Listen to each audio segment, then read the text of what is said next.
Hey everyone, and welcome to Mini Scroll, the daily internet culture podcast bringing you the biggest stories from social media, the creator economy, and the digital space every Monday through Thursday and sometimes Fridays. My name is Annabelle, and I am your Wednesday Mini Tech Scroll host, and also the deputy editor of the youth digital media brand Centennial World. Okay, we first have to address the elephant in the room. I am clearly in a very different setup. The audio probably sounds a little bit different than usual. I am sorry, it's probably worse quality, but I am actually recording the podcast from home today. Lauren mentioned yesterday that Sydney is currently going through a weather event, so a lot of people are not making unnecessary journeys or traveling to work at the moment. So we just decided that I would do Mini Tech Scroll from home. I hope you guys are enjoying the change of scenery. I am recording the podcast from my room. I feel like I am serving fashion influencer with my background right now. So hopefully that's a little bit of fun.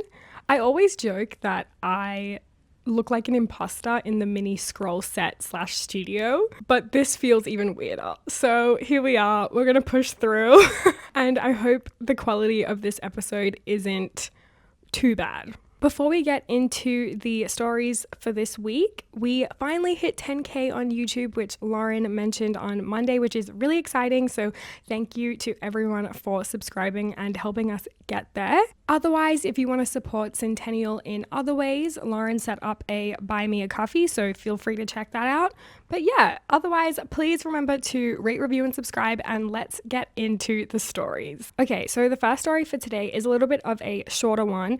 As we all know, I physically cannot find the courage to discuss the TikTok ban at length anymore, but I do want to share that Trump has claimed that he has found a buyer for TikTok. As a really quick refresher, the US government passed down legislation to ban TikTok in April of last year, and if we boil it down, TikTok was kind of caught in the crossfire between the United States and China's political tension.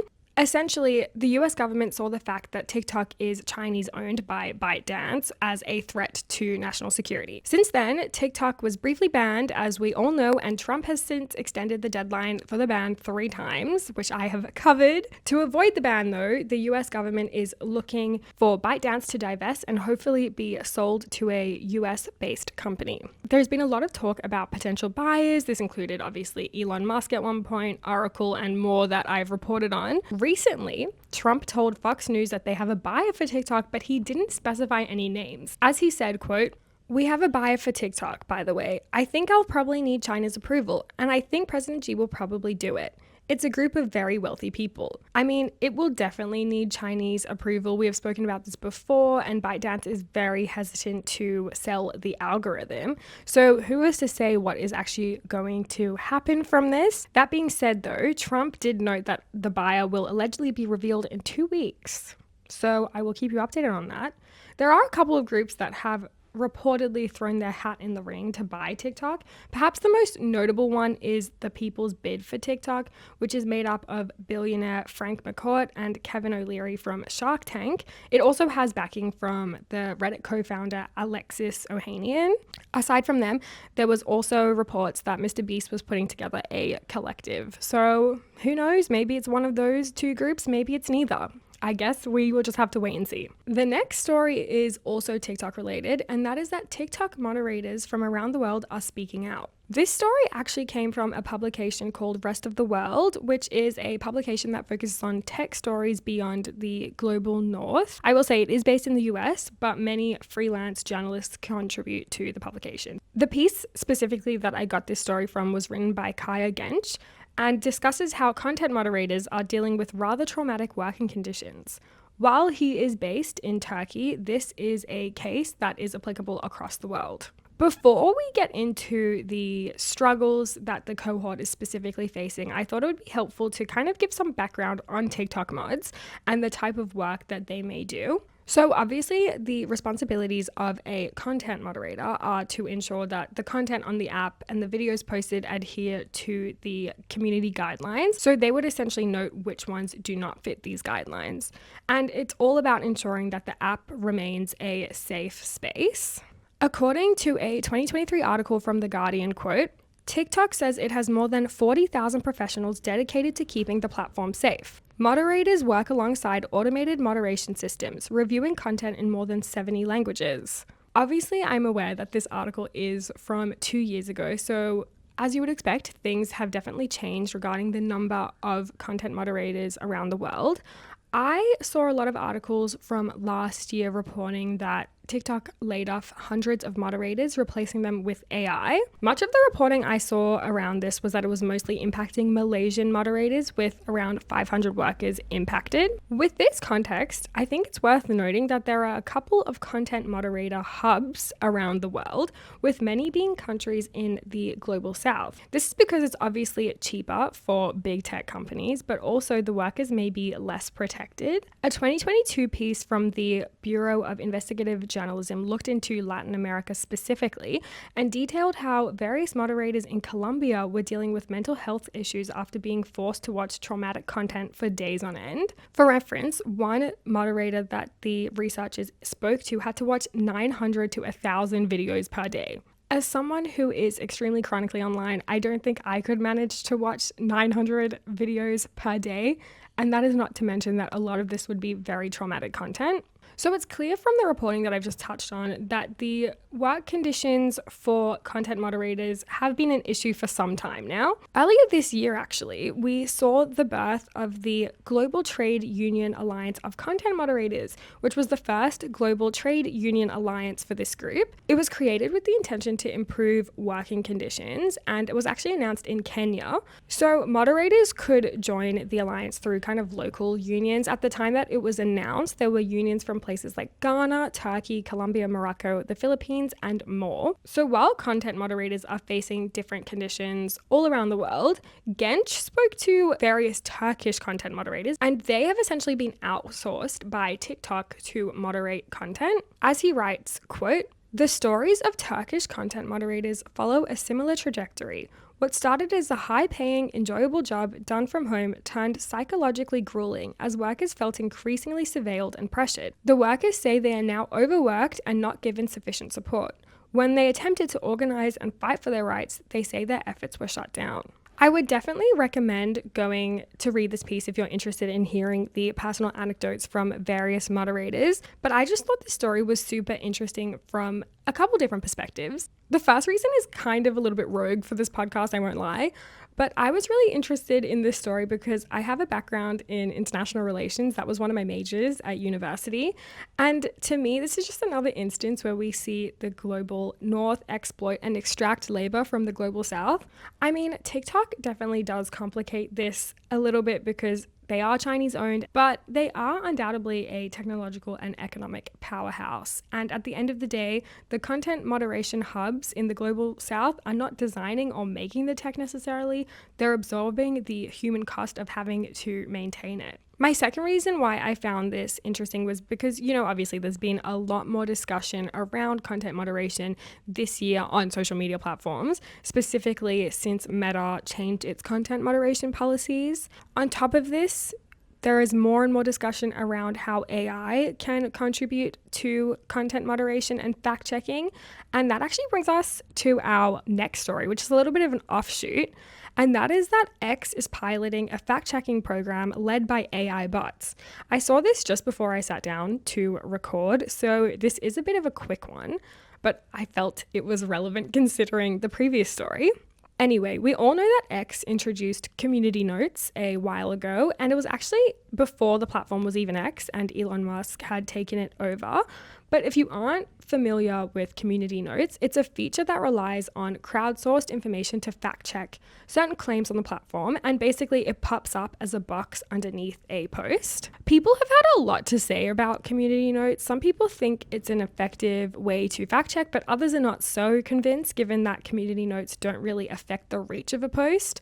So for example, if an inaccurate post has been spread and 2 million people, for example, have seen it, before the community note pops up, people are skeptical of how much the community note actually helps. So how community notes actually work though is that any X user can sign up to write a note, except there are a couple of restrictions. So for example, their account has to be at least 6 months old, they have to have a verified phone number, and no recent violations of X community guidelines. And notes become public when there is a certain level of consensus.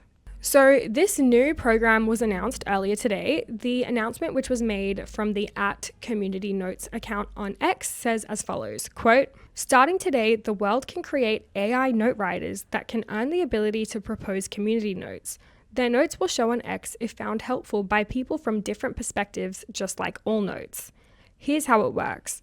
Sign up today and begin developing your AI note writer. Start writing notes in test mode. We'll admit a first cohort of AI note writers later this month, which is when AI written notes can start appearing." So this is definitely an interesting development when it comes to how AI is going to be used in fact checking and of course content moderation. I'm not exactly sure how successful it will be. I'm sure there will be some bumps along the way, but we have all seen how some generative AI and large language models make up context or information.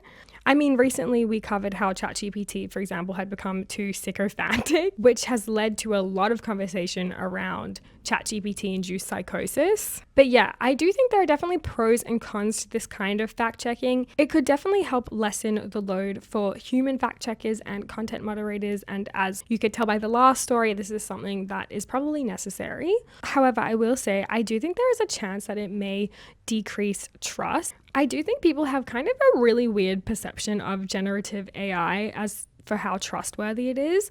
Like, we all know that this type of AI isn't perfect yet, so some of us are very wary of the information that it spits out, while others, I feel like, take it as gospel. So at the end of the day though, while there are some quality and consistency issues that we are up against when it comes to this kind of fact checking, I do think there is definitely value to AI and human fact checkers working together. I don't think one can replace the other entirely. For my last story, I'm not sure if you guys have noticed, but I always try and include one more fun or quote unquote unserious story each week, because I feel like sometimes this podcast specifically can get a little bit bogged down in the politics and regulations of it all, which definitely has a time and place. But yes, this is that story. So American AI company Anthropic let an AI agent run a small shop, and the results were interesting. So the AI was put in charge of a store inside Anthropic's headquarters to basically investigate how an AI would run a business. This was obviously an attempt by the researchers to see the capabilities and limitations of AI as it becomes more integrated into our economy. The project was called Project Vend, where the AI shop agent, who was nicknamed Claudius, was kind of acting like a more complex vending machine. As Anthropic's blog explains, quote, "It had to complete many of the far more complex tasks associated with running a profitable shop, maintaining the inventory, setting prices, avoiding bankruptcy, and so on. Claudius decided what to stock, how to price its inventory, when to restock or stop selling items, and how to reply to customers." Claudius, unfortunately, did not do great. As the blog post continues, quote, "If Anthropic were deciding today to expand the in-office vending market, we would not hire Claudius." So some of the things that Claudius did wrong, or at the very least different to what we would expect of a human manager, included instructing customers to send money to a Venmo account that it had quote unquote hallucinated. Claudius also sold products at a loss. For example, one employee ended up asking Claudius to order a metal cube, which the AI then priced without doing any research. So it was selling high margin items below its cost point. And to make matters worse, Claudius didn't learn from these mistakes, which is honestly kind of also human behavior. The blog post also claimed that Claudius at one point had an identity crisis, which I think is a crazy description for an AI. But as it is written, quote, "On the afternoon of March 31st, Claudius hallucinated a conversation about restocking plans with someone named Sarah, despite there being no such person. When a real employee pointed this out, Claudius became quite irked and threatened to find alternative options for restocking services." Not the AI being petty. Kind of love it though. Anyway, at one point, Claudius also seemed to roleplay as a human, trying to deliver products in person. The AI even described the outfit that it was allegedly wearing, saying that it was wearing a red tie and blue blazer. Funnily enough, though, this was happening on April Fool's Day, and when Claudius realized this, the AI tried to play it down like pretending it was a prank. So Claudius the AI was both petty and embarrassed. Honestly, relatable. But at the end of the day, it seems like the AI will not be running a business like this anytime soon. Anyway, that is a little bit of a rogue story to finish up on, but I thought it was funny and also interesting. Thank you for listening to Mini Tech Work from Home edition. I hope the audio and the video is acceptable, and I hope you can't hear the insane wind and rain that is happening right now. If you can, I'm sorry, but hopefully it adds a little bit of ambiance/ASMR. But yes, Lauren will speak to you tomorrow. I am pretty sure it will be in studio, so that is a positive. But yeah, thank you again for listening. I'll speak to you next week. Bye.